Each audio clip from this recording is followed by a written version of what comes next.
Hello বন্ধুরা, আমি সাগর নীল। তুফান কন্ট্রোভার্সিকে কেন্দ্র করে বাংলাদেশের ইউটিউব চ্যানেল সিনে ব্রোস তারা আমাদেরকে রিপ্লাই দিয়েছে এবং সেটাকে কেন্দ্র করেই আজকে এই ভিডিওতে আমি বেশ কিছু কথা বলবো। এটা রিপ্লাই ভিডিও ধরতে পারেন, তবে ওরকম রাগারাগি করে রিপ্লাই ভিডিও ঠিক নয়। তার কারণ সিনে ব্রোস একটা ভালো চ্যানেল, তারা সিনেমা সম্পর্কে বোঝে এবং সিনেমা সম্পর্কে তারা যথেষ্ট অনেস্টি মেনটেন করে নিজেদের ভিডিওস বানায়, রিভিউজ করে এবং তারা যথেষ্ট সিনেমার প্রতি প্যাশনেট, সেটা আমি সবসময় স্বীকার করি এবং সেটা আমি আজকেও মানছি। মানে এরকম ব্যাপার একেবারেই নয় যে সিনে ব্রোস যেরকমটা আমাদের সঙ্গে করলো যে একটা সময় অবধি তাদের কাছে আমরা ভালো চ্যানেল ছিলাম, তারা সেটা নিজেরাই বলেছে এবং হঠাৎ করে একটা তুফানের রিভিউ এসেছে এবং তারপর তারা আমাদের ইন্টিগ্রিটি নিয়ে কোয়েশ্চেন তুলছে।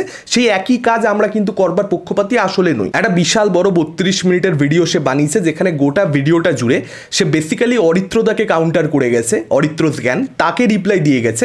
কিন্তু ভিডিও শুরুতে আমার এবং রূপমদার কিছু ক্লিপিংস সে যোগ করেছে এবং তুমির জায়গায় তোমাদের তোমাদের তোমাদের তোমাদের করে গেছে, অর্থাৎ কলকাতার সমস্ত রিভিউয়ারকে সে কোথাও একটা রিপ্লাই দিয়েছে, মূলত আমাদের তিনজনকে। এখন সেটা একটা সমস্যার বিষয়। যদি আমাদেরকে রিপ্লাই দেওয়ার হয়, মানে পার্টিকুলারলি আর্টিস্টিক সেভেন সেন্সকে রিপ্লাই দেওয়ার হয়, তাহলে এটাই বুদ্ধিমানের কাজ হবে যে আলাদা করে আর্টিস্টিক সেভেন সেন্সকে একটা রিপ্লাই ভিডিও তৈরি করা হোক, তাকে রিপ্লাই দেওয়া হোক। এরকম নয় যে একসঙ্গে তিনজনকে রিপ্লাই দিয়ে দিলাম, একজনের যে ব্লেমটা সেটা তিনজনের ঘাড়ে চাপিয়ে দিলাম। এটা খুব বোকা বোকা কাজ, এটা সিনেব্রোজের থেকে আমি আশা করিনি। অরিত্রদার সঙ্গে তোমার যা ব্যক্তিগত সমস্যা রয়েছে, যেটা বহুদিন আগের থেকেই চলছে, সেটা অরিত্রদাকে তুমি একটা সেপারেট ভিডিও বানাও, রিপ্লাই দাও, সেটা নিয়ে আমি মাথা ঘামাতে যাবো না। কিন্তু তুমি সেটার মধ্যে আমাদেরকে জুড়ে দিচ্ছ এবং তুমিটাকে তোমাদের করে দিচ্ছ, তখনই ন্যারেটিভটা এরকম তৈরি হয়ে যাচ্ছে যে বাংলাদেশের সিনেমা ইন্ডাস্ট্রির যে গ্রোথ সেটা কোথাও একটা কমে যাচ্ছে বা বাংলাদেশের সিনেমা ইন্ডাস্ট্রি পিছিয়ে যাচ্ছে তুফানের জন্য। এই কথা আমরা বলেছি, কিন্তু এই কথা আর্টিস্টিক সেভেন সেন্স কখনো বলেন। তুফানকে কিন্তু কাউয়া বিরিয়ানি আর্টিস্টিক সেভেন সেন্স একেবারেই বলেনি, কখনোই বলেনি। আজকে অরিত্রদা ফেসবুকে যে পোস্টগুলো করছে, সেই পোস্টগুলো কিন্তু আমি ব্যক্তিগতভাবে বা আমার সঙ্গে কর্ণজিৎ আর্টিস্টিক সেভেন সেন্স চ্যানেলটা যে করে, আমরা গিয়ে কিন্তু শেয়ারও করিনি সেই পোস্টগুলো। সেই পোস্টগুলোতে আমরা কোনো রিয়্যাক্টও করিনি। আর্টিস্টিক সেভেন সেন্সের ফেসবুক পেজ রয়েছে, যে পেজটা 1000-2000 লাইকের পেজ নয়, যথেষ্ট বড় পেজ, আপনারা সার্চ করে দেখতে পারেন। সেই পেজটা থেকে কিন্তু আমরা তুফানকে নিয়ে একটা পোস্টও করিনি, ভালো খারাপ কোনো পোস্টই আমরা করতে যাইনি। সিনেব্রোস ধরেই নিয়েছে যে এই জিনিসটা পুরো দলগতভাবে হয়েছে। না, একেবারেই এটা দলগতভাবে হয়নি। তাহলে হাওয়ার ক্ষেত্রেও সেটা হতে পারতো। হাওয়ার ক্ষেত্রে অরিত্রদা সিনেমাটার কিন্তু খারাপ রিভিউ দিয়েছিল, তার ভালো লাগেনি, সে সিনেমাটার যা যা খারাপ লেগেছে সে বলেছে। আমাদের সিনেমাটা ভালো লেগেছিল, ম্যাক্সিমাম জিনিসপত্র আমরা সিনেমাটার ভালো রিভিউ দিয়েছিলাম। দলগতভাবে যদি একটা বাংলাদেশের সিনেমাকে নিয়ে নেগেটিভিটি করারই থাকতো, সেক্ষেত্রে হাওয়ার ক্ষেত্রে তিনজনের রিভিউটাই নেগেটিভ হতো। সেটা তো হয়নি, একজনের রিভিউ নেগেটিভ ছিল, বাকি দুজনের পজিটিভ ছিল। ফলত রিভিউটা দলগতভাবে কখনোই হয় না। সিনেমাটা ভালো লাগা খারাপ লাগা সেটার উপরে নির্ভর করে। কিছু সিনেমা হয়ই এরকম যেটা খারাপই লাগবে, সেই জিনিসটাই তুফানের সঙ্গে হয়েছে, যে কারণে রিভিউটা মিলে গেছে। সুরঙ্গর ক্ষেত্রে কি হয়েছে, সিনেমাটাই ভালো, যে কারণে তিনজনেরই ভালো লেগে গেছে। অনেকেই বলতে পারেন সুরঙ্গর সময় রায়হান রাফি সাক্ষাৎকার দিয়েছেন, যে কারণে সুরঙ্গকে ভালো বলা হয়েছে। তুফানের ক্ষেত্রে যেহেতু রায়হান রাফি সাক্ষাৎকার দেননি, যে কারণে আমরা এই সিনেমাটাকে ভালো বলিনি। আপনাদেরকে জানিয়ে রাখি, আপনারা জানেন না অনেক সত্যি, যা ইচ্ছা ধরে নেন, যা খুশি বলে দেন। রায়হান রাফি আমাদের সঙ্গে সাক্ষাৎকার করতে চেয়েছিল, আমার সঙ্গে, অরিত্রদার সঙ্গে, রূপমদার সঙ্গে সে সাক্ষাৎকার করতে চেয়েছিল। আমরা সেটা জেনেও তুফান যেরকম আমাদের লেগেছে আমরা সেরকম বলেছি, আমাদের খারাপ লেগেছে আমরা খারাপ বলেছি, তারপর সাক্ষাৎকার হয়নি। অরিত্রদাকে কাউন্টার করতে গিয়ে তুমি বিভিন্ন লজিক দিয়েছো, তার মধ্যে একটা লজিক আমার প্রচণ্ড বেশি লেম লেগেছে। আবেশামের যে লজিকটা তুমি দিয়েছো, যে আবেশামের মতন সিনেমা মালায়ালাম ফিল্ম ইন্ডাস্ট্রিতে হচ্ছে, সেরকমই তুফান বাংলাদেশে হচ্ছে, ফিল্ম ইন্ডাস্ট্রিকে সেটা পিছিয়ে দিচ্ছে না। এখন তুফান বাংলাদেশের ফিল্ম ইন্ডাস্ট্রিকে পিছিয়ে দিচ্ছে কি পিছিয়ে দিচ্ছে না, সেটা অনেক পরের প্রসঙ্গ। সেই প্রসঙ্গে আমি ঢুকতেই চাই না, যে কারণে সেটা নিয়ে আমি কখনো কথাও বলিনি, আমি সেটা নিয়ে ভিডিও করিনি, আমি এখনও সে নিয়ে কোনো মন্তব্য করবো না। কিন্তু সেটা সময় বলবে, আমরা এখন থেকেও আসলে বলে দিতে পারি না। আমার পয়েন্ট অফ ভিউটা হচ্ছে তুফান বাংলাদেশের ফিল্ম ইন্ডাস্ট্রিকে এগিয়ে দিল না পিছিয়ে দিল, সেটা সময় বলবে। আজকে তুফানের ডেফিনেটলি অনেকগুলো পজিটিভ দিক রয়েছে। তুফান যে হয়েছে, প্রচুর বক্স অফিস কালেকশন হয়েছে, সেই বক্স অফিস কালেকশনটা প্রচুর ফিল্ম মেকারকে আরও বড় বড় ছবি করবার ক্ষেত্রে ইনফ্লুয়েন্স করতে পারবে, প্রডিউসাররা তাদেরকে ব্যাক করবে। ডেফিনেটলি এগুলো ভালো দিক রয়েছে তুফানের। তো সেটাকে বাংলাদেশের ফিল্ম মেকাররা যদি পজিটিভ ওয়েতে ইউজ করে, তাহলে বাংলাদেশের ফিল্ম ইন্ডাস্ট্রি 100% গ্রো করবে। হতেই পারে এর পরবর্তী বছরে রায়হান রাফির মতন পরিচালকরা একটা অরিজিনাল ছবি, যেখানে কোনো ছাপ ভারতীয় ছবি থাকবে না, সেরকম একটা ছবি নিয়ে আসবে, কিন্তু সেটা স্কেলটা তুফানের মতোই হবে, সেটা প্রোডাকশন ভ্যালুটা তুফানের মতোই হবে। তখন কি তুফানের জন্য ইন্ডাস্ট্রি ভালো হলো বলবো আমরা, না খারাপ হলো বলবো? অবশ্যই বলবো হ্যাঁ, বাংলাদেশের ফিল্ম ইন্ডাস্ট্রি তাহলে গ্রো করেছে, তুফানের জন্য তাদের ভালোই হয়েছে। হয়তো শুরুটা তাদের একদম 100% অরিজিনাল হয়নি, কিন্তু তারপর তারা রাইট ট্র্যাকে ব্যাক করেছে, এটা তো আমরা অবশ্যই বলবো। কিন্তু আবেশামের সঙ্গে এই যে তুফানের তুলনাটা, মানে এটার থেকে লেম জিনিস আর কিছু হতে পারতো না। আমি তোমার থেকে এটা এক্সপেক্টই করি। করিনি। আবেশাম কি তুমি জানো? তুমি ভালো মতো জানো যে আবেশামের কোয়ালিটি কি, আমাকে তোমার মানে বলে দিতে হবে না, আমি ব্যাখ্যা করে দেবো, তবে তুমি আবেশাম বুঝবে। আমি জানি তুমি এর থেকে অনেক উন্নত দর্শক। আবেশামের সঙ্গে তুফানের তুলনা, মানে এর থেকে বাজে, এটা শাকিব খানের ভক্তরা করাই মেনে নিই, তুমি এটা করলে মেনে নেওয়া একটুখানি কঠিন হয়ে যায়। আর তিনজনেরই নাম নিয়ে তুমি একটা কথা বলছো যে এটাকে আমরা কপি সিনেমা বলেছি তুফানকে। তুফানের বিভিন্ন জায়গা থেকে বিভিন্ন রকম ইন্সপিরেশন রয়েছে, অ্যানিমেলের বিজিএমটা তারা হুবহু টুকে দিয়েছে। তুফানের রিভিউটা তুমি কি আরেকবার দেখো, তুমি বোধহয় ভালো করে দেখোনি বা দেখলেও তোমার মনে নেই, আমি জানি না, তোমাকে তো দেখে আমার বুদ্ধিমান ছেলে মনে হয়, তারপরেও তুমি কেন তুফানের রিভিউটা আমার ভালো করে দেখোনি, আই হ্যাভ নো ক্লু। আমি সেখানে পরিষ্কার বলেছি যে আমি কিন্তু গোটা সিনেমাটাকে কপি বলছি না, আমি একটা পার্টিকুলার সিনে অ্যানিমেলের বিজিএমটাকে হুবহু টোকা হয়েছে সেটা নিয়ে কথা বলছি, গোটা সিনেমাটাকে আমি কপি বলছি না, পরিষ্কার এটা উল্লেখ করা রয়েছে। তারপরও কেন তুমি যখন কপি সিনেমার প্রসঙ্গ উঠছে আমার নাম টানছো, কেন তুমি তোমাদের বলছো, কেন তুমি ভিডিও শুরুতে আমার ক্লিপিংস ইউজ করছো? যদি আলাদা করে আমাকে উত্তর দেওয়ার থাকে, আমি বলছি না আমি পারফেক্ট, হতে পারে আমারও বিভিন্ন কথা তোমার ভুল লেগেছে, তুমি আলাদা ভিডিও বানাও, বানিয়ে সেখানে আমাকে কাউন্টার করো, তারপর আমি সেটাকে নিয়ে আবার রিপ্লাই দেবো তোমাকে যে আমার পয়েন্ট অফ ভিউ কী ছিল, সেটা নিয়ে একটা হেলদি আলোচনা হতেই পারে। আজকে আমি অরিত্রদা দুজনেই তুফানের রিভিউ ভিডিও চেক আউট করে নাও, পরিষ্কার বলেছি যে শাকিব খান যে স্ট্যান্ডার্ডের সিনেমা করেন তার থেকে এটা বেটার সিনেমা হয়েছে। কেন এই কথা বললাম? যদি আমাদের নেগেটিভিটি করার থাকতো এই কথাটা বলতাম না, এই কথাটা না বললে এক্সট্রা কী গালাগালি খেতাম, যে গালাগালিটা অলরেডি খাইনি, তাহলে তো এই কথাটাও না বলতেই পারতাম। এটা তোমাদের বোঝা উচিত যে একটা সিনেমা যেটা ডিজার্ভ করে, আমাদের মনে হচ্ছে সবার কাছে একটা সিনেমার পার্সপেক্টিভ দেখার ভঙ্গি আলাদা, সবার একটা আলাদা আলাদা মতামত তৈরি হয়। আমাদের কাছে যেটা যেটা আমরা অনেস্টলি ফিল করছি আমরা সেটা বলেছি, সেটা নিয়ে তো সমস্যা হওয়ার কোনো কথা ছিল না। আজকে স্পাই ফ্র্যাঞ্চাইজির যে ছবি সেটা নিয়ে তুমি বলছো সেটাও তো বিভিন্ন জায়গা থেকে ইন্সপিরেশন নেয় এক্সেট্রা এক্সেট্রা, তুমি অনেক কথা বলেছো। এখন শাহরুখ খানের পাঠান ছবিটা তুমি যাও গিয়ে আমার রিভিউটা চেক আউট করো, পাঠানের আমি কী রিভিউ দিয়েছিলাম তুমি চেক আউট করো। তুমি যে বলছো যে স্পাই ফ্র্যাঞ্চাইজি বেলা বলা হয় না, আমি পাঠানের কী রিভিউ দিয়েছিলাম তুমি চেক আউট করে নাও। আমি শাহরুখ খানের ডানকির কী রিভিউ দিয়েছিলাম তুমি চেক আউট করে নাও। শাহরুখ খান 2023 সালে নিজের কেরিয়ারের পিকে ছিল, 2000-এর গোড়ার দিকে একবার পিকে উঠেছিল, তারপর 2023 সালে আরও একবার পিকে উঠেছে এবং সেই পিকটা তার এখনও চলছে। আমি শাহরুখের পাঠানকে খারাপ রিভিউ দিয়েছি, আমি শাহরুখের ডানকিকে খারাপ রিভিউ দিয়েছি। আমাদের দেশের সবচেয়ে বড় সুপারস্টার, এশিয়ার বলা যেতে পারে one of the best superstar, তার পিক ইয়ারে আমি তার তিনটে সিনেমার মধ্যে দুটো সিনেমাকে ধুয়ে দিয়েছি, কোনো রকম রেয়াত করিনি। সেখানে শাকিব খানের যখন সুসময় ফিরে এসেছে, এবার আমি বিলো দ্য বেল্ট খেলা শুরু করছি। তুমি বিলো দ্য বেল্ট খেলেছো, এবার আমি বিলো দ্য বেল্ট খেলা শুরু করছি। আমার ইচ্ছে ছিল না, কিন্তু তুমি কিছু কথা বললে আমাকে তো তার প্রত্যুত্তরে কিছু কথা বলতে হবে। শাকিব খানের যখন সুসময়টা ফিরে এলো, তোমার খারাপ সময় যখন শাকিব খানের ছিল, তুমিও শাকিব খানের ফ্যানদেরকে নিয়ে নানা কথা বলেছো যে তারা বোঝে না, তারা অশিক্ষিত, এই কথা তুমি নিজে বলেছো। ইংরেজিতে বললাম কারণ তারা বুঝবে না, এই কথা তোমার নিজের বলা একটা ভিডিও, তা আমি তো দেখেছি সেই ভিডিও। এখন শাকিব খানের যখন সুসময় ফিরে এসেছে, তুমি বুঝতে পেরেছো যে এখন শাকিব খানকে নিয়ে তাহলে ব্যবসা করা যেতে পারে। এই কথাটা যদি আমি বলি যে এই কারণে তুমি শাকিব খানের সিনেমাকে পরপর ভালো রিভিউ দিচ্ছ, শাকিব খানের তুফান নিয়ে প্রচুর ভিডিও লাস্ট 2 মাস ধরে করছো, এই কথাটা যদি আমি বলি সেটা কি খুব একটা ভালো শোনাবে? সেটা কি বিলো দ্য বেল্ট খেলা হয়ে গেল না? সেটা কি তোমার যে ইন্টিগ্রিটি, তোমার যে অনেস্টি, সেটা নিয়ে কোয়েশ্চেন তোলা হয়ে গেল না? এখন তুমি যদি আমার অনেস্টি নিয়ে কোয়েশ্চেন তোলো, তাহলে আমিও তোমার অনেস্টি নিয়ে কোয়েশ্চেন তুলতে পারি। আমরা কেউ পারফেক্ট নই, সবার জায়গা রয়েছে সবাইকে নিয়ে প্রশ্ন তুলবা। যে চ্যানেল শাহরুখ খানের সিনেমা খারাপ হলে তাকে ছাড়ছে না, সে শাকিব খানের সিনেমা খারাপ হলে তাকে ছেড়ে দেবে? আর শাহরুখ খানের সিনেমা খারাপ হওয়া, শাকিব খানের সিনেমা খারাপ হওয়া দুটো এক হলো? দুটো কি এক হলো? নিজেকে নিজে প্রশ্ন করে দেখো। তুমি তো শাহরুখ খানের ফ্যান, আমি তো খুব ভালো মতো জানি। এই প্রশ্নগুলো তুমি নিজেকে নিজে করে দেখো, কে অনেস্ট, কার ইন্টিগ্রিটি রয়েছে, কার নেই, তুমি পরিষ্কার সে উত্তর তুমি পেয়ে যাবে নিজেই। আর এই যে এত বাওয়াল হচ্ছে না, তার পেছনে বিভিন্ন রিজন রয়েছে, যে রিজনগুলো নিয়ে কেউ কথা বলছে না। আজকে আমরা ওয়ার্ল্ড কাপ জিতেছি, এই T20 ওয়ার্ল্ড কাপটা, এবং তার পরবর্তীতে বাংলাদেশের যারা মানুষজন তারা নেগেটিভিটি করবার জন্য, এটা বেসিক্যালি গত বছর 50 ওভার ওয়ার্ল্ড কাপ থেকেই শুরু হয়ে গেছিলো, সেটা তো একটা রয়েছে, অনেক দিন ধরে জিনিসটা চলছে, এটা নতুন কোনো ঘটনা নয়, এটা লাস্ট 5-6 বছর ধরে ভারত বাংলাদেশের এই যে একটা সমস্যা, এটা চলতে থাকছে, যেটার মধ্যে আমরা কখনো ঢুকিনি। কিন্তু যখন আমরা ওয়ার্ল্ড কাপ জিতলাম, সূর্যা কুমার যাদব এত অসাধারণ একটা ক্যাচ ছিনল, তারপর বলা হচ্ছে বাউন্ডারি নাকি ভারতবর্ষ বড় করে দিয়েছে, এই কাজ নাকি BCCI এর। তুমি বিশ্বাস করো যে এই জিনিস হতে পারে? তুমি তো একটা ভালো ছেলে, তুমি তো একটা শিক্ষিত ছেলে, তুমি বিশ্বাস করো এটা হতে পারে? এটা কারা করছে? এটা শাকিব খানের ফ্যানরা করছে শুধু? এটা তো বাংলাদেশের মানুষরা করছে। আজকে যখন তুফান আমরা খারাপ রিভিউ দিচ্ছি, সেখানে শাকিব খানের ফ্যানরা কি কমেন্ট করে যাচ্ছে? পশ্চিমবঙ্গের মানুষ সিরিয়াল দেখে। এই কথাটা যখনই আসছে, যখনই পশ্চিমবঙ্গ নিয়ে কথা উঠে যাচ্ছে, তখনই কিন্তু 2-2 4 করে যে ক্রিকেট, সিনেমা সব জায়গাতেই বাংলাদেশের মানুষ ভারতবর্ষকে এবং পশ্চিমবঙ্গ তো ভারতবর্ষেরই একটা পার্ট, তারা ছোট করছে।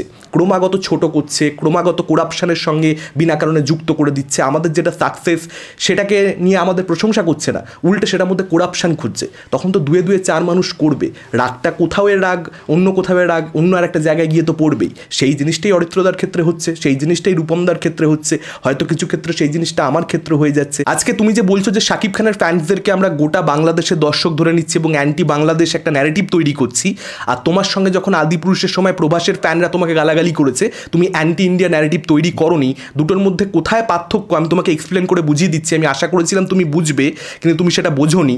এক তো আমি বললামই যে পশ্চিমবঙ্গের মানুষদেরকে নিয়ে কথা বলা হয়েছে, পশ্চিমবঙ্গের মানুষরা সিরিয়াল দেখে, তাদেরকে খাটো চোখে দেখা হয়েছে, যে কারণে আমাদের মধ্যে এই ভাবনার জন্ম হয়েছে। শাকিব খানের সিনেমার এর আগেও খারাপ রিভিউ দিয়েছি, শাকিব খানের ফ্যানরা এর আগেও গালাগালি করেছে, কিন্তু সেটা আমাকে ব্যক্তি হিসেবে গালাগালি করা হয়েছে, বা আমাদেরকে কলকাতার রিভিউয়ারদেরকে ব্যক্তি হিসেবে গালাগালি করা হয়েছে। পশ্চিমবঙ্গের মানুষদেরকে নিয়ে যে এই নেগেটিভিটি, সেই জিনিসটা প্রথমবারের জন্য তুফানের ক্ষেত্রে হলো, যে কারণে প্রথমবার এই রকমভাবে আমরা ভিডিও করছি এবং বাংলাদেশের মানুষরা যে ভুলগুলো করছে সেগুলোকে নিয়ে ওপেনলি কথা বলছি।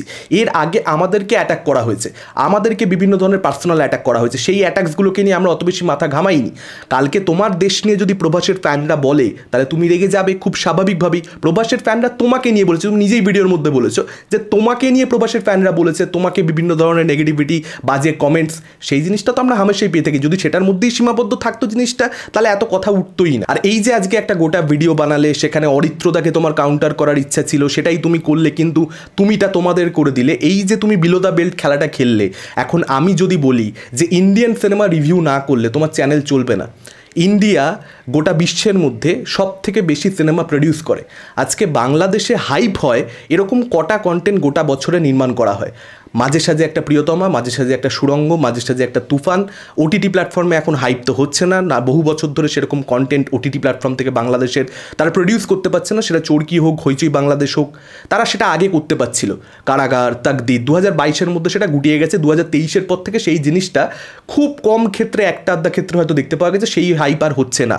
বাংলাদেশের সিনেমা হলে কটা সিনেমা মুক্তি পায়, বাংলাদেশ গোটা বছরে কটা সিনেমা প্রডিউস করতে পারে।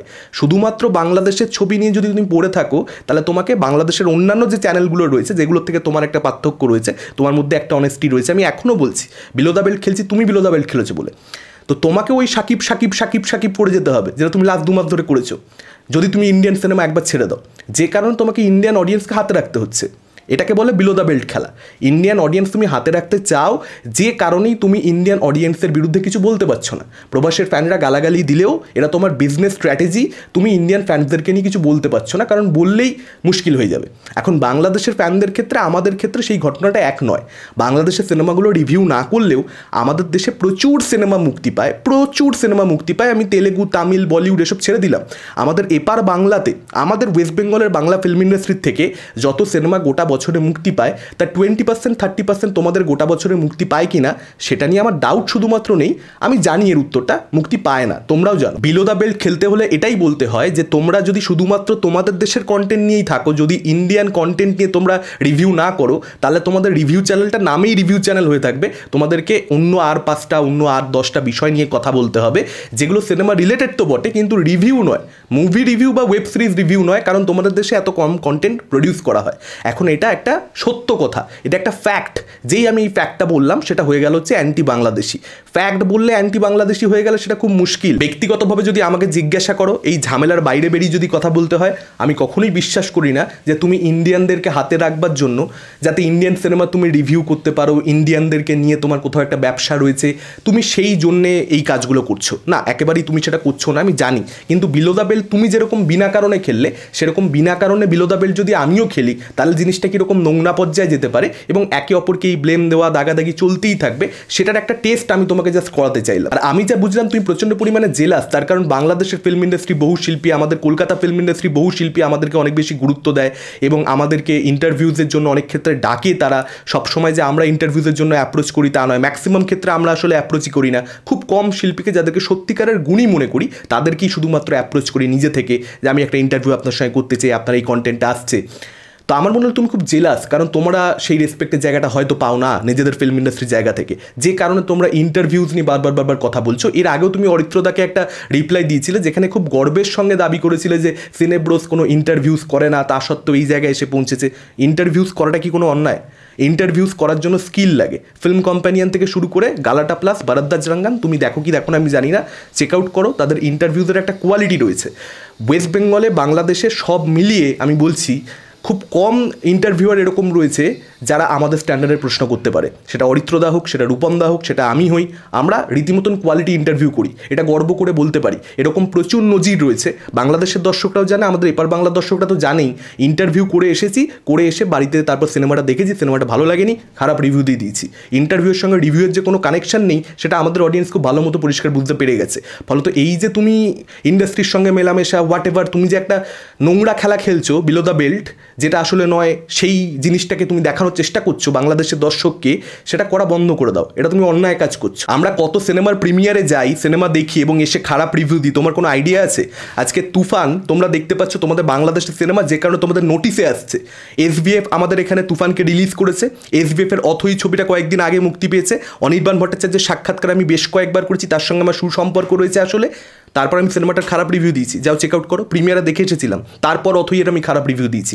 এবং শুধুমাত্র আমি নয়, অরিত্রদা একই কাজ করেছে, রূপমদা একই কাজ করেছে। তারপরে তুমি আমাদের অনেস্টি নিয়ে কোয়েশ্চেন তুলছো। তুমি যেরকম বিলো দ্য বেল্ট খেলেছো, তার উত্তরে বিলো দ্য বেল্ট খেলতে হলে একটাই কথা বলতে হয়, শাকিব খানের সিনেমার ক্রিটিসিজম করতে করতে যখন তুমি অ্যাকচুয়ালি অনেস্ট ছিলে, সেটা করতে করতে কখন যে তুমি শাকিবের দালাল হয়ে উঠেছো তুমি সেটা নিজেও জানো না, তুমি বুঝতেই পারোনি। কিন্তু তোমার সঙ্গে ঠিক সেই জিনিসটাই ঘটেছে। আজকে তুমি যে বলছো যে আমরা আমাদের দর্শকদেরকে কখনো বলছি না যে আপনারা কখনো উল্টো দিকের মানুষজনদের ওপরে নেগেটিভ কথাবার্তা বলবেন না, তাদের সমালোচনা করবেন না, তাদের ট্রলিং করবেন না, তুমি জানো না, হয়তো তোমার পক্ষে তো জানা সম্ভব নয় সব ক্ষেত্রে, যেহেতু ভিডিওর মধ্যে বলিনি, যে কারণে তোমার মনে হচ্ছে এ কথা আমরা বলছি না। আমি এটা একদিন আগে স্ক্রিনশট দিচ্ছি, এই স্ক্রিনশটটা তুমি দেখে নাও। এখানে আমাদের একজন ভারতীয় ভাই কি কমেন্ট করেছে এবং সেখানে আমি কি রিপ্লাই দিয়েছি তুমি পরিষ্কার দেখতে পাবে। এটা কিন্তু একদিন আগের কোনোভাবেই ম্যানুপুলেট করা সম্ভব নয়। তুমি ভিডিওটাতে চলে গেলে প্রবাবলি ওটা তুফানকে নিয়ে সেকেন্ড যে আমি ভিডিওটা বানাই এই উইকে, সেই ভিডিওটা নিচেই কমেন্টটা পড়েছিল, তুমি যাও গিয়ে সেখানে আমার কমেন্টটা রিপ্লাইটা দেখতে পেয়ে যাবে, যদি না ওই ভাই কমেন্টটা ডিলিট করে দেয়। ফলত এটা একটা ডাহা ভুল কথা, না জেনেই তুমি হয়তো বলে ফেলেছো যে আমরা আমাদের দর্শকদেরকে কখনো থেমে যেতে বলছি না, কখনো চুপ করে যেতে বলছি না। কালকে আমি ভিডিও করেছি যেখানে আমি পরিষ্কার বলেছি যে বাংলাদেশকে নিয়ে কোনো বাজে মন্তব্য করতে আমি কখনোই চাইছি না, কিন্তু সেই জিনিসটা যদি বাংলাদেশের দর্শকদের থেকে বারংবার পেতে থাকি, একটা সময়ের পরে ধৈর্যের বাঁধ ভাঙবে, তখন আমিও হয়তো বাকিদের মতন আরও অনেক আজে বাজে কিছু কথা বলে ফেলবো, কিছু অপ্রিয় সত্য কথা বলে ফেলবো, যেগুলো কারোর জন্যই শোনা কঠিন হবে না। আমি বললে তোমরাও বলবে, আমাদের এপার বাংলার ফিল্ম ইন্ডাস্ট্রি সম্পর্কে কেউ পারফেক্ট নয়। এক্স্যাক্টলি এই কথাগুলো আমি কালকে বলেছি। সেই ভিডিওটা দেখবার পরে তোমার কোনো দরকারই ছিল না আসলে আমাকে রিপ্লাই দেওয়ার। আমি কিন্তু বাংলাদেশকে নিয়ে নেগেটিভিটি কালকেই বন্ধ করে দিতে চেয়েছিলাম, কিন্তু তারপরও তুমি আজকে সেই কাজটা করলে, তুমি আবার জিনিসটাকে কন্টিনিউ করতে চাইলে। আর যদি কন্টিনিউ করতে চাও তাহলে তুমি কী ক্লিপিংস ইউজ করলে, তুমি আমার সেই ক্লিপিংসটা ইউজ করলে যেখানে আমি বলেছি যে বাংলাদেশের সিনেমাটা তাহলে ভারতবর্ষে এসে শ্যুট কেন করতে হচ্ছে, যদি ভারতবর্ষের মানুষকে নিয়ে, পশ্চিমবঙ্গের মানুষকে নিয়ে এত অসুবিধা, তাহলে বাংলাদেশেই শ্যুট করা হোক। আমার এই বক্তব্যের উত্তর তোমার 32 মিনিটের ভিডিওতে আমি কোথাও খুঁজে পেলাম না। তাহলে তুমি এই পার্টিকুলার ক্লিপিংসটা ইউজ করলে কেন এক্স্যাক্টলি, তোমার রিজনটা কী ছিল এটা তুমি ক্লিয়ার করো। আমার কাছে ঠিক পরিষ্কার হলো না, কারণ যে কথাটা আমি বলেছি সেটা তো ভুল কিছুই বলিনি। যদি আজকে পশ্চিমবঙ্গের মানুষ সিরিয়াল দেখে এরকমটা বক্তব্য হয়, বাংলাদেশের কিছু মানুষের, সকলের নয়, বা একটা হিরোর ফ্যানের হোয়াট এভার, তাহলে তারা কেন পশ্চিমবঙ্গে এসে, ভারতবর্ষে এসে তারা কেন শ্যুট করছে, কেনই বা তারা কাজ করছে? তাহলে পুরো জিনিসটা বাংলাদেশেই হোক। যদি তাদের ইনফ্রাস্ট্রাকচার রয়েছে পুরো ছবিটা করবার, তাহলে বাংলাদেশে তারা ছবিটা করুক, তুফান হোক বাংলাদেশে পুরোটা, যদি সম্ভব হয় তাহলে সেটা হোক।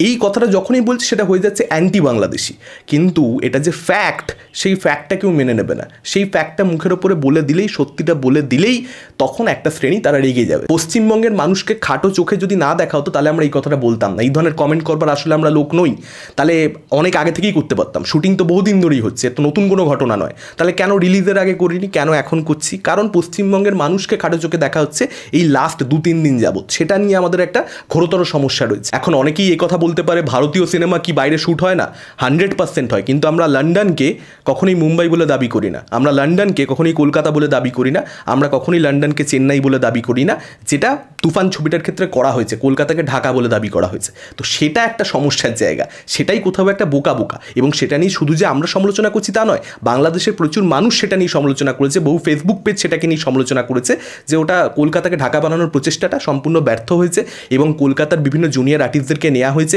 তাদের অ্যাকসেন্টটা তুফান ছবিটার ক্ষেত্রে একটা প্রবলেম হয়ে দাঁড়িয়েছে। বাংলাদেশের মানুষজনই কিন্তু এই সমালোচনাগুলো করেছে, এগুলো কিন্তু আমাদের সমালোচনা নয়, এত ডিপে গিয়ে সমালোচনা আমরা করিনি, আমরা করতে চাইও নি সত্যি বলতে, ঠিক আছে এটা কমার্শিয়াল ছবি হয়েছে এরকমভাবে আমরা বিবেচনা করতে চাইনি, কারণ সেক্ষেত্রে অনেক কথা বলতে হয়। এখন এই যে একটা কথা বিভিন্ন বাংলাদেশের ফেসবুক পেজ থেকে বলা হচ্ছে, সিনেব্রত বলেছে কোথাও একটা, যে পরাণ হয়েছে, সুরঙ্গ হয়েছে, আচ্ছা দেবীকে তারা মিস করে যাচ্ছে, তাদের দেবীও হয়েছে, আয়নাবাজি হয়েছে, এরকম তো প্রচুর ভালো ছবি তাদের হয়েছে, বা রেহানা মারিয়াম নূর হয়েছে, যেগুলো সিনেমা হলে বাংলাদেশে মুক্তি পেয়েছে। সেই সিনেমাগুলোর মধ্যে ভালো সিনেমাগুলোর নাম হচ্ছে এগুলো লাস্ট কয়েক বছরে তাদের। এখন আমাদের দোষটা হচ্ছে আমরা আমাদের এপার বাংলার ফিল্ম ইন্ডাস্ট্রিকে বাংলাদেশের ভাষায় বলতে গেলে অনেক বেশি পচাই, এত বেশি পচানো উচিত নয়, সেটা এখন আমরা বুঝতে পারছি। আমাদের লাস্ট 5-6 বছরে 5-6টা মাত্র ভালো বাংলা ছবি সিনেমা হলে মুক্তি পেয়েছে, ব্যাপারটা একেবারেই এরকম নয়, প্রচুর ভালো সিনেমা মুক্তি পেয়েছে, সেটার একটা লিস্ট আমি আপনার সামনে রাখছি, তাও সেটা আমার ব্যক্তিগত পছন্দের লিস্ট, বাকি সকলের যেগুলো ভালো লেগেছে সেই লিস্ট প্রেজেন্ট করলে তো সংখ্যাটা আরও বড় হয়ে যাবে। রক্তবীজ, অপরাজিত, লক্ষ্মী ছেলে, বেলাইন, কাবেরী অন্তর্ধান, মায়ার জঞ্জাল, অর্ধাঙ্গিনী, শিবপুর, শহরের উষ্ণতম দিনে, হুব্বা, চেঙ্গিস, প্রধান, পালান, কাবুলিওয়ালা, দাবারু, বল্লভপুরের রূপকথা, 8-12 বিনয় বাদল দীনেশ, তীরন্দাজ ছবর, অভিযান, ধর্মযুদ্ধ, বৌদি ক্যান্টিন, ঝিল্লি, বুমেরাং, পারিয়া, ভূতপরি, বাদামি হায়না, এরকম অনেক ছবি রয়েছে। এছাড়াও অথই, দোস্তজি, যে ছবিগুলো আমার ব্যক্তিগতভাবে পছন্দ হয়নি কিন্তু প্রচুর অডিয়েন্সের কিন্তু সেই ছবিগুলো আমাদের এখানে পছন্দ হয়েছে, ফলত আমাদের এখানে প্রচুর ভালো সিনেমা হয়, কিন্তু আমরা কম্পিট করি সব সময়, আমরা যারা রিভিউ করি বাংলাতে, আমাদের কম্পিটিশনটা আমরা চাই যে আমাদের Bangla cinema, Telugu cinema, Tamil cinema, Malayalam cinema, Marathi cinema, কিছু ক্ষেত্রে গুজরাটি সিনেমা সেই লেভেলে যাক, সেই স্ট্যান্ডার্ডে পৌঁছাক, যে কারণে আমরা সব সময় সেটাকে মাথায় রেখে রিভিউ দিই, সেই স্ট্যান্ডার্ডটাকে বিচার করে যাচ্ছে আমাদের বাংলা সিনেমার কীভাবে গ্রোথ হবে, আমরা আরও কীভাবে কোয়ালিটির দিকে এগোতে পারবো। যে কারণে আপনারা এটা ধরে নিয়েছেন যে বাংলাদেশের ফিল্ম ইন্ডাস্ট্রি পশ্চিমবঙ্গের ফিল্ম ইন্ডাস্ট্রির থেকে অনেক বেশি এগিয়ে গেছে, অনেক বেশি এগিয়ে গেছে, কারণ আমরা আমাদের ফিল্ম ইন্ডাস্ট্রিকে অনেক বেশি পচাই, কারণ আমরা চাই যে আমরা ভারতবর্ষের অন্যান্য ফিল্ম ইন্ডাস্ট্রির লেভেলে যাই, আমরা সেই জায়গাটাকে এম করছি, এটা বোঝবার চেষ্টা করুন। তার মানে এটা নয় যে বাংলাদেশের ফিল্ম ইন্ডাস্ট্রি পশ্চিমবঙ্গের ফিল্ম ইন্ডাস্ট্রি থেকে এগিয়ে গেছে, বা শেষ 5-7 বছরে বাংলাদেশে এই 5-6টা ভালো ছবি হয়েছে, যে স্ট্যান্ডার্ডের ছবি আমাদের বাংলা ফিল্ম ইন্ডাস্ট্রিতে হয়নি লাস্ট 5 বছরে, অনেক হয়েছে। ওটিটি কন্টেন্টের ক্ষেত্রে 2020, 2021, 2022-এ বাংলাদেশ আমাদের এপার বাংলার তুলনায় প্রচণ্ড বেশি এগিয়েছিল, এবং সে কথা আমরা বারবার বলেছি। আমাদের এপার বাংলাতে সেই ফেজটাতে খুব কম কাজই হচ্ছিল যেগুলো সত্যিকারের ভালো বলা যায়, একটা মন্দার হচ্ছিল, এরকম কিছু মাঝে সাঝে কাজ আসছিল, বিরোহী হচ্ছিল প্রদীপ্ত ভট্টাচার্যের, বিরোহী সিজন 2টা স্পেশালি খুব ভালো, কিন্তু সেই কাজগুলো হাতে গোনা। 2023, 2024-এ কিন্তু বাংলাদেশের অবস্থা একই, বাংলাদেশও কিন্তু ভালো কাজ করতে পারছে না, সে অর্থে বাংলাদেশেরও কিন্তু ভালো কাজের সংখ্যা ওটিটি কন্টেন্টের ক্ষেত্রে বলছি যথেষ্ট বেশি কমে আসছে, সেই হাইপও হচ্ছে না, পপুলারিটিও পাচ্ছে না, মানুষও প্রচুর পরিমাণে দেখছে তা নয়। আর আমাদের এপার বাংলাতে একটা বাংলাদেশের সিরিজ যে প্রচণ্ড পরিমাণে নাম করে ফেলতে পারছে, কারাগারের মতন, সেই জিনিসটা তো হচ্ছেই না ছেড়েই দিন, বা মহানগরের মতন, সেটা তো হচ্ছেই না। তো সেই ডাউনফলটাও কিন্তু অলরেডি শুরু হয়ে গেছে, বরং আমাদের এপার বাংলাতে লাস্ট 1-1.5 বছরে বলতে পারি ইন্দুবালা ভাতের হোটেলের মতন সিরিজ হয়েছে, বিজয়ার মতন সিরিজ হয়েছে, হইচই তো করেছে, কিংবা তার সঙ্গে সঙ্গে ছোট লোকের মতন ইন্দ্রনীল রায়চৌধুরী দুর্দান্ত সিরিজ করছে, শিকারপুরের মতন সিরিজ হচ্ছে, আবার প্রলয়ের মতন সিরিজ হচ্ছে রাজ চক্রবর্তীর, কিংবা রাজনীতির মতন সিরিজ হইচই করছে। কিছু মনে করবেন না, বাংলাদেশের ফিল্ম ইন্ডাস্ট্রির মধ্যে ঝন্টু বাবুর মতন কিছু পরিচালক রয়েছে যারা আমাদের দেশে সুপারস্টার শাহরুখ খানের যখন ছবি মুক্তি পাওয়ার জন্য বাংলাদেশে গেছে তখন সেটাকে নিয়ে প্রচুর বিরোধ করেছে, হাঙ্গামা হই হট্টগোল করেছে। সেই জিনিসটা কিন্তু বাংলাদেশের সুপারস্টার শাকিব খানের ছবি যখন আমাদের এপার বাংলাতে মুক্তি পাওয়ার জন্য এসেছে, আমাদের ফিল্ম ইন্ডাস্ট্রি কেউ কিন্তু সেই কাজটা করেনি। ওরকম ননসেন্সের মতন কাজ ঝন্টু বাবুর মতন লোক আমাদের ফিল্ম ইন্ডাস্ট্রিতে সত্যি বলতে নেই, বা অনন্ত জলিলের মতন লোক আমাদের ফিল্ম ইন্ডাস্ট্রিতে, বাংলা ফিল্ম ইন্ডাস্ট্রি কলকাতাতে একেবারেই নেই। কিংবা এই যে সোনার চর ছবি করেছেন জায়েদ খান, সেই ধরনের শিল্পী কিন্তু আমাদের কলকাতা ফিল্ম ইন্ডাস্ট্রিতে নেই। রাজ, তোমাদের দেশের মানুষই একজন কমেন্ট করেছে, আমি সেই কমেন্টটা পড়ে শোনাচ্ছি। দাদা, কমেন্টে যারা খারাপ কিছু লিখে বেড়াচ্ছে সবাই কিন্তু শাকিব খানের ভক্ত না। এখানে বাংলাদেশের রাজনীতি ঠকে গেছে, এটা আপনি ভালো করে খোঁজখবর নিয়ে দেখেন। শাকিব খান পশ্চিমবাংলার সাথে মিলেমিশে কাজ করছে, এটা বাংলাদেশের বেশিরভাগ মানুষ ভালোভাবে নিচ্ছে না। বাংলাদেশের বেশিরভাগ মানুষ ভারতকে দেখতে পারে না। খারাপ কমেন্ট সব শাকিব ভক্তরা করে না। আপনি বাংলাদেশের খোঁজখবর নিয়ে দেখেন, আমি যা বললাম সব সত্য কথা। যারা খারাপ কমেন্ট করে তারা বেশিরভাগ মানুষ শাকিব খানের সিনেমা দেখে না। দাদা, আপনার কাছে অনুরোধ করছি এই বিষয়ে একটা ভিডিও বানান। যারা আপনাকে হিন্দুর বাচ্চা বলেছে তারা সবাই রাজনৈতিক মানুষ। এখন এটা বাংলাদেশের মানুষ বলছে, এরপরে তুমি কি বলবে? এটার উত্তর দিও কিন্তু রাজ। এটা ছিল আমার বক্তব্য। এবার রাজের যা বক্তব্য, রাজ চাইলে ভিডিও করতে পারে, নাও করতে পারে। আমার তো খুব একটা বেশি ইচ্ছা থাকবে না এই রিপ্লাই খেলবার। এবার বাকিটা ডিপেন্ড করবে যে কী রিপ্লাই আসছে তার উপরে। ভুলভাল বিলো দ্য বেল্ট খেলা হলে তখন বিলো দ্য বেল্ট আমাকেও খেলতে হবে, অ্যাজ সিম্পল অ্যাজ দ্যাট। আর আপনাদের সাধারণ মানুষ যারা আপনারা ভিডিও দেখছেন তাদের কি বক্তব্য আপনারা সেটা আমাদেরকে অবশ্যই কমেন্ট করে জানাতে পারেন। এই ভিডিওটা ভালো লাগলে লাইক করতে পারেন, শেয়ার করতে পারেন। আমাদের চ্যানেল নতুন হলে চ্যানেলটাকে অবশ্যই সাবস্ক্রাইব করতে পারেন। আজকের মতন টাটা, চোখ রাখুন পরবর্তী ভিডিওতে।